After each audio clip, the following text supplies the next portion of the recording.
Inhale. Exhale.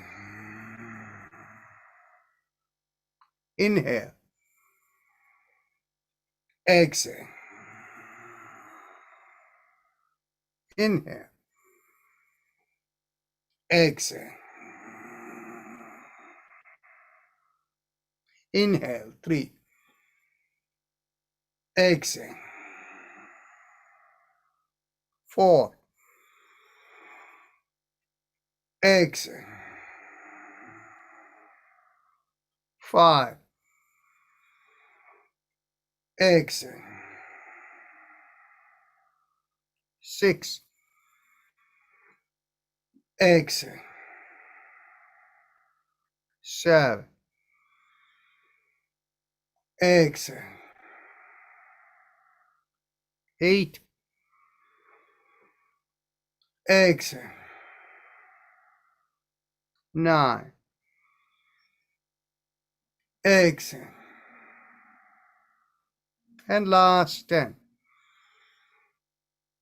Exhale. Take a deep breath in through the right nostril, hold the breath, and then exhale to the left, and then relax, and then we go into meditation.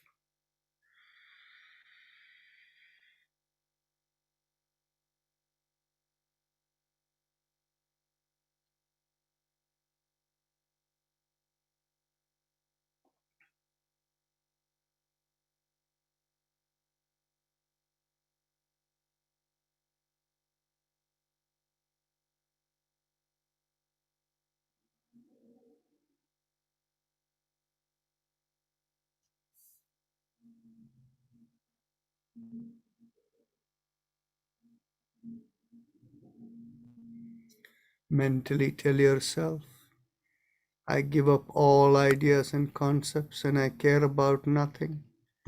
I let go of everything. I let go of everything. I let go of everything. If you have a personal mantra, you can focus on it. Otherwise, visualize a rising vibration from behind the sternum, going through the middle of the body and out of the top of the head. And that vibration feels like Haim Im Om. It is slightly different from the respiratory mantra, which is Haim Im Am. Here we do Haim Im Om, Haim Im Om, Haim Im Om, and Om will play in the background.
mentally affirm to yourself, may I be guided to fulfill the purpose for which I am born.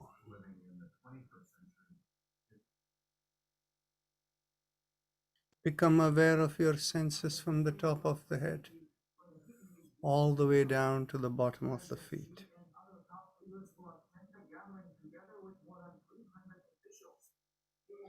And whenever you feel you're ready to open your eyes, lift up the palms and look straight into the palms of your hands when you open your eyes first.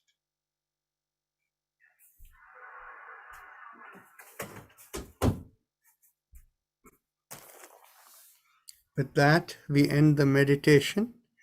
And today being a Sunday, we can have discussions related to any topic you want. There is already one question that has been posted in the chat box. And so we can deal with that question. Oh, it was not sent to everyone. It is only sent to me. The question written is, why is rebirth considered a bad thing? So we can answer that question. But Brahmji has hand up, so please feel free to unmute and talk.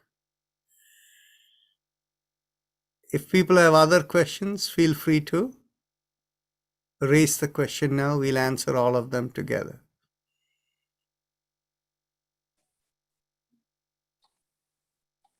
Yes. Just wanted to say what a wonderful job you're doing. Amazing. So we feel very blessed. So hopefully one day you'll come over here and do something in the Pine Lake. Yes. Actually, we are thinking, I haven't had the time to kind of put things down, but tentatively we are thinking end of February, early March will be a good time. Oh. Uh-huh. And so once I've put together something, I'll send an email to Suresh to see if the timings are available and all of that, and then we'll finalize it. Great. Absolutely beautiful. Absolutely. So the one question that was raised is, why is rebirth considered bad? And the second one is, earlier in the week, there were a lot of discussion about Diwali, what it means. So I will discuss both of these. And if any other questions come up as we are discussing, feel free to put in the question in the chat box, and we can continue the discussion for another 25 minutes. So the first question, why is rebirth bad?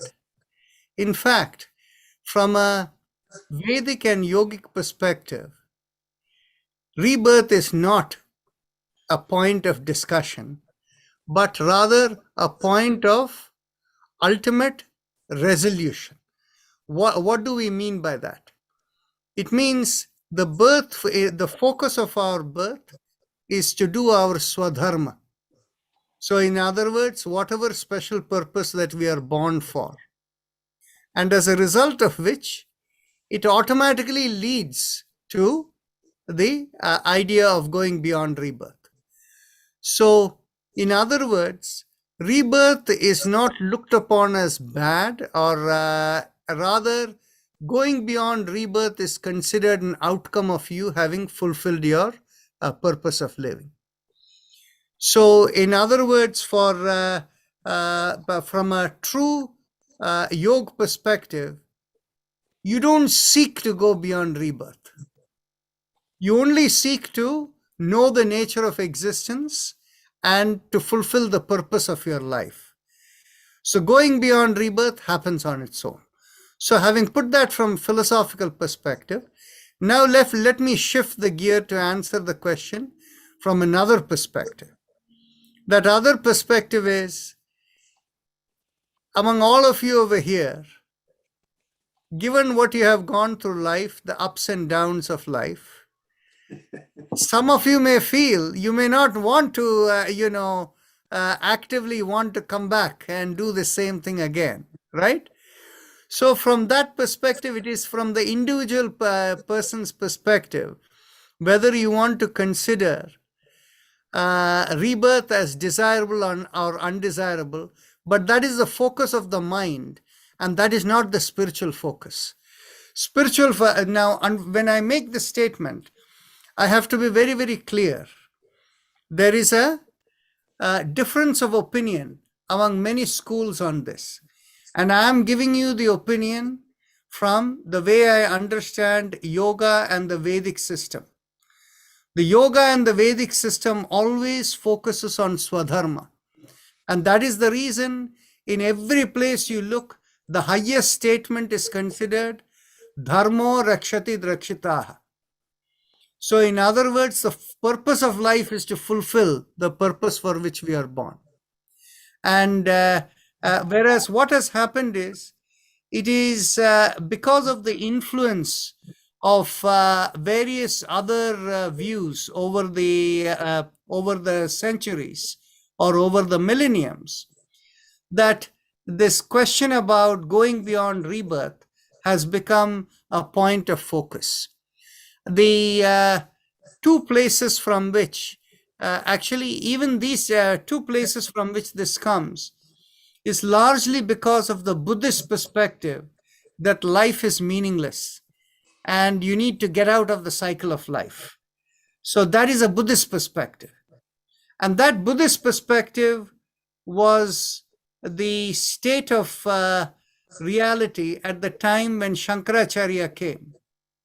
And Shankaracharya's initial focus was to learn the Buddhist perspective, and then through the Vedic perspective, he understood that instead of saying nothing matters and there is nothing there, saying everything is the one whole. And so when you come from that perspective, Shankaracharya also, borrowing on the Buddhist tradition, created the monastic system within Hinduism.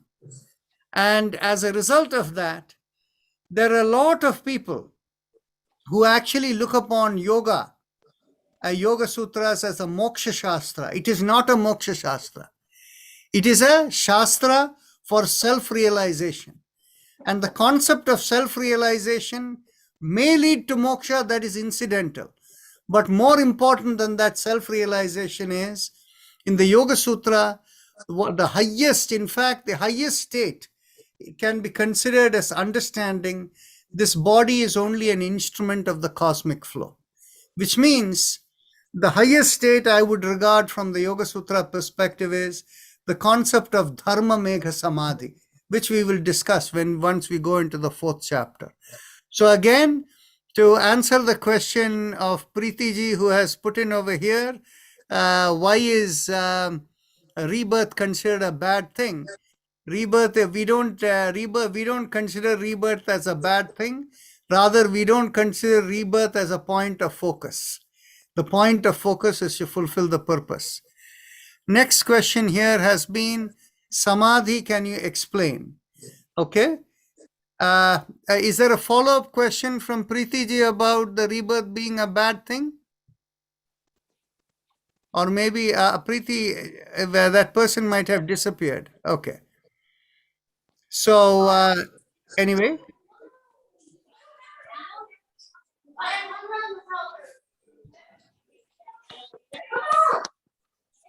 Dr. Rajan, I kind of have one related to that. Yeah. So you said something in class on Saturday and on the rebirth. So I guess I'm wondering, is there we have this positive and negative klesha that we're coming to this life with? Is there an opposite, the balance that we come here to experience? Our goal is to balance it out.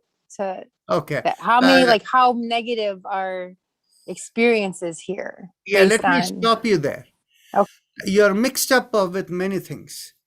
There is nothing called positive or negative kleshas. Okay?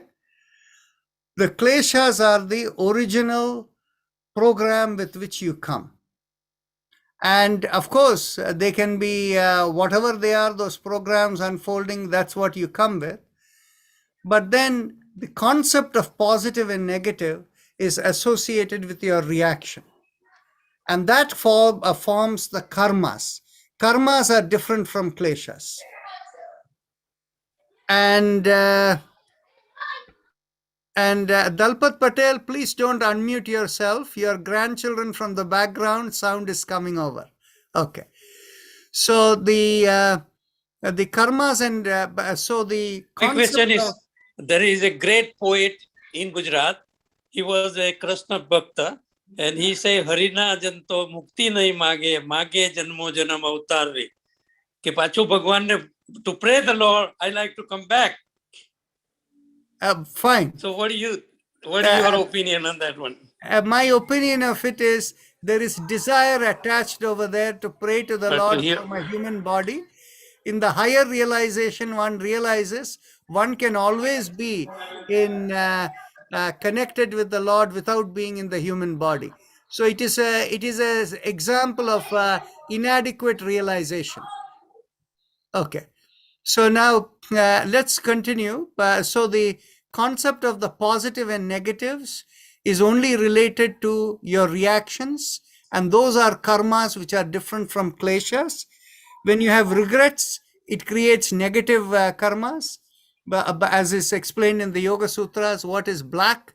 And then when wherever you feel good that you did something good, that is also a reaction that creates the positive karmas. Positive are also called punya, and the negative are called papa. So that is the cycle of it. Okay. So what's the ringer, Doc? Is the ringer from karma, not klesha? Actually, the ringer can happen. The ringer happens only because of your reaction. Whatever That's happens karma. in life, if you Okay. don't have reaction in the sense you don't feel it, whether it's good or bad, there is no reaction. Why couldn't I have found you 20 years ago? Well, there's a time for everything. So, Dalpatji, do you want to say something? Dalpat Patel, do you want to say something? No. Okay. That's fine. Okay. I just wanted to say to Tammy that your time to go spiritual in life is now. Oh, you did my reading. Mwah. Give it to me. All right. Thank you. Okay. You came at the exact same time when you were supposed to. July of 2020. Really? Oh. Okay. So now, if there are any questions related to this, we can answer. Otherwise, I'll shift the gear to the concept of Diwali that was being discussed earlier, how to understand that. Any other question on, there was a question of Samadhi that somebody put up over here. Excellent. Okay. So the concept of Samadhi is very simple. When you have enough connectivity with the cosmic intelligence, with the cosmic flow, whereby you get intuitive awareness, that is considered the state of Samadhi. But that state of Samadhi is of various degrees, where the connectivity gives you some intuitive awareness. But then as the connectivity increases, the point of highest self-realization is a different matter. That is an even higher level of Samadhi. So normally, all of us, when we fall asleep, automatically in deep sleep, we are all connected. But that is not considered Samadhi. And similarly, when we are in a relaxed state where we are letting go, we are also, when the mind empties out and we are very relaxed, happy, that too we are connected. We are open. The concept of connected is we are open to seek and connect beyond. Whenever you're a good listener and you're open, there is some level of connectivity going on, but that is not Samadhi. The real connectivity needs to cross a threshold whereby you can have intuitive awareness coming in. That is the beginning of Samadhi. But that Samadhi state the concept of samadhi is that enough connectivity that gives you intuition, whereas that in itself doesn't tell you about all aspects of samadhi. That is the first level, and this is why in the first chapter of the Yoga Sutras that we have gone so far, Patanjali mentions you become connected into the intelligence of the cosmic flow. Ritambhara. You connect into it, and from there you get the intuitive awareness. Ritambhara tatra prajna. Now, after saying that, immediately he goes on to say that it doesn't stay with you all the time. Only when you focus in there, you get it. So he calls it a sabija samadhi, whatever stimulates you to get over there. Then he goes on to say, when you're connected all the time, and you don't need anything to stimulate to connect, which means you have the intuitive awareness all the time, he calls this as nirbija samadhi. And this is the explanation in the first chapter. Whereas when we go into the third and fourth chapters, there will be deeper elements and deeper segmentations of samadhi that will come. In fact, the highest level of samadhi is when you understand yourself as only an instrument of the cosmic flow, and there is nothing more to understand. And so in chapter 4, the term that is used is called Dharma Mega Samadhi. And there is a very, very interesting statement that will come over there that we will look at when we go to chapter 4. And then, of course, in end of chapter 3, Patanjali Muni also tries to explain the same thing. The real understanding of the highest level of samadhi is when you realize no matter whatever you achieve, you're really, it doesn't make you any greater or lesser than anyone. And so only at that level, you have the ability to understand anything, anytime, at any place, but still it doesn't mean anything to you other than you being an instrument of the cosmic flow. So I'll leave the samadhi discussion at that. So Rekha, is that answered? Any further questions?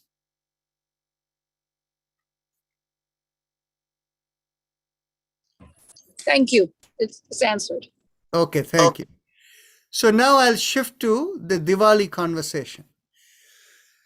Actually, in any of these religious observances that you have, the observances go long way back in time, and very often, because the traditions have always been there, as new concepts and new things arise, you give a new label to it. So the discussion was that Diwali is considered the new year for some people, and particularly within the business community in India, it is considered the financial new year. Whereas, as Bal Mukund was pointing out, that in most parts of India, the period around the end of March, early April, mid-April is considered the new year. So why these two new years? In fact, we can go back into a much earlier tradition. In fact, if you look in terms of the oldest, I have to be careful. We all know today that the earliest human beings came out of Africa. What kind of early traditions Africa had which might have influenced, I don't know the answer. So there may be something there.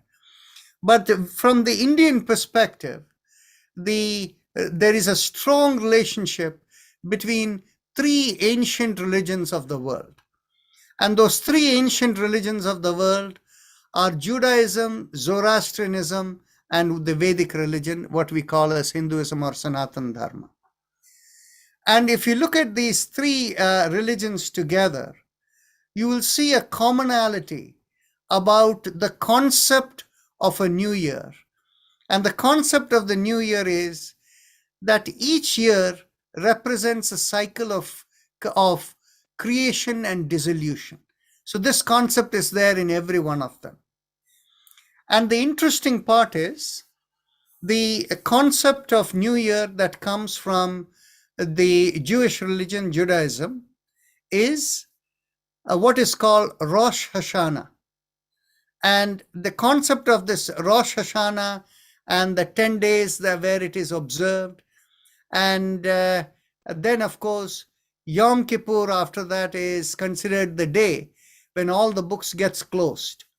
So the concept of a new year coming, the books getting closed, and the way it is explained is that you have a certain amount of time after the 10 days of the observances to kind of close your books on your positives and negatives from the previous year. So God gives you a chance to do penance and all of that to this thing. That concept is there. Now, if you look in terms of the Indian system, this cycle of creation and dissolution over 12 months, there is the concept of it associated with the Divine Mother who creates all this creation. So creation happens through 9 months. And at the end of the 9 months, there is dissolution and there is no creation for a period of 3 months until the Divine Mother decides to create again. So the concept of the Sharat Navaratri, the 9 days, and the end of it, the 10th day being Dashera or Vijayadashami, this concept is about the beginning of creation. In fact, the 9 days, the first of the 9 days, what is called the Mahalaya Amavasya, it is the day when the sun and the moon come together, and it is symbolically thought that this is where Shiva and Shakti come together and the seed of creation takes place. And after the 9 days, the 10th day is the idea of the successful pregnancy for the new creation. And so a month later, the Diwali is considered the new birth.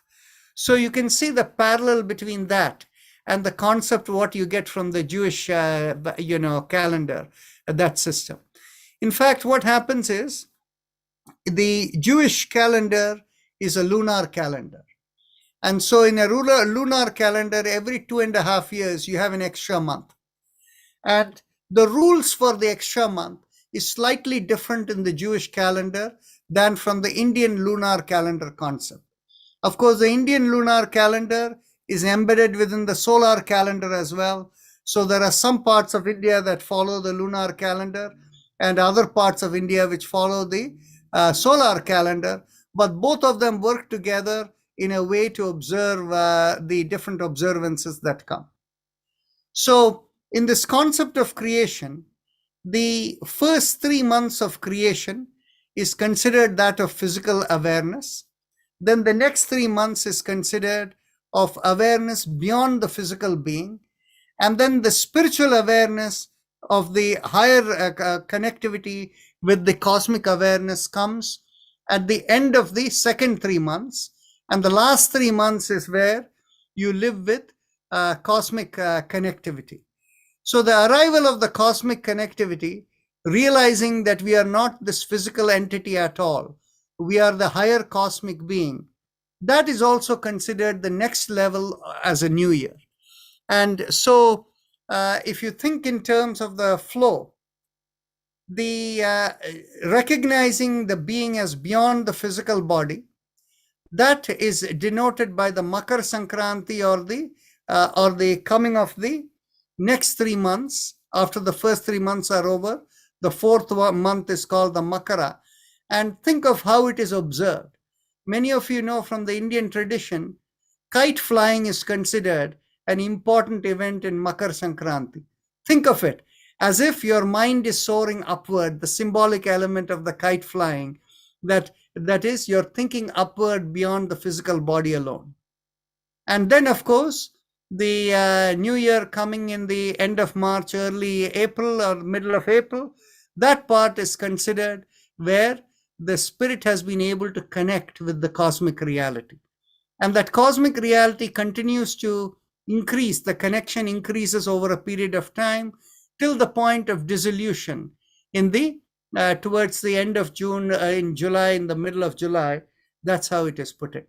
Now, it is interesting, the Zoroastrian calendar observes the vernal equinox, that is around March 20th, 21st, as the new year. Okay. Now, it is very interesting in the Indian system, because our calculations are based on the pole star, and the pole star is not directly north.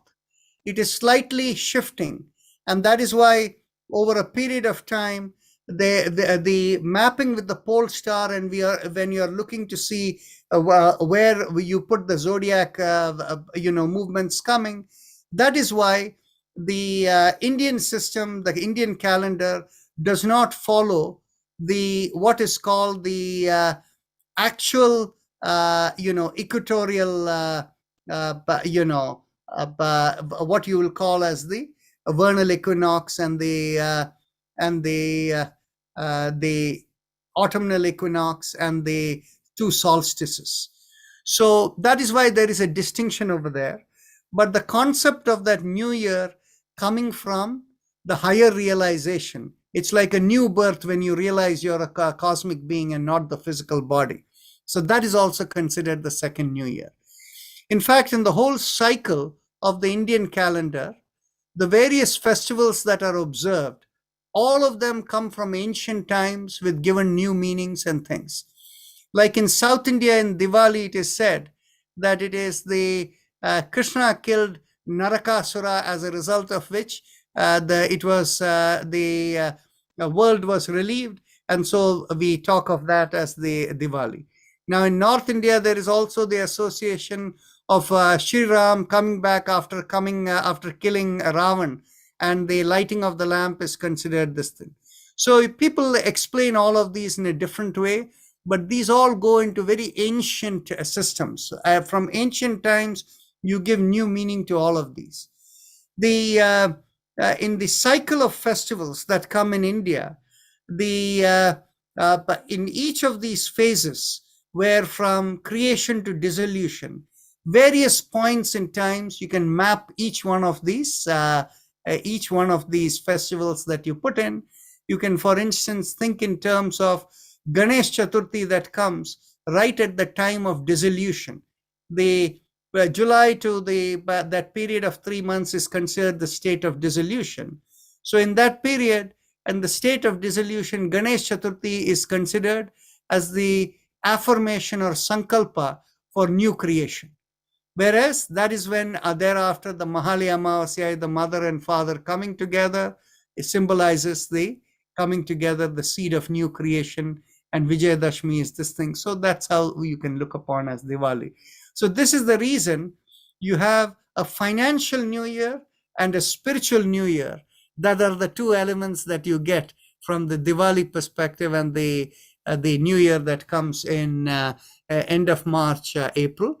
So from a solar calendar perspective, without the correction for the pole star, that is what is observed by Zoroastrians. So the Navroz comes March 20th or 21st. And then, of course, from the Indian system, there is the people who follow the lunar calendar. They get the Yugadi, as they call, which typically comes between end of March to mid-April. And then those who follow the corrected solar calendar with the pole star as the calculation, you get the new year somewhere around April 14th or so. So this is how the thing falls. So with that, I'll close there. Any questions on this?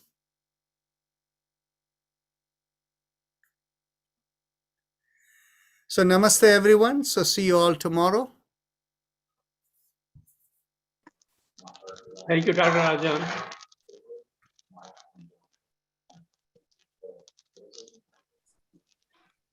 Namaste.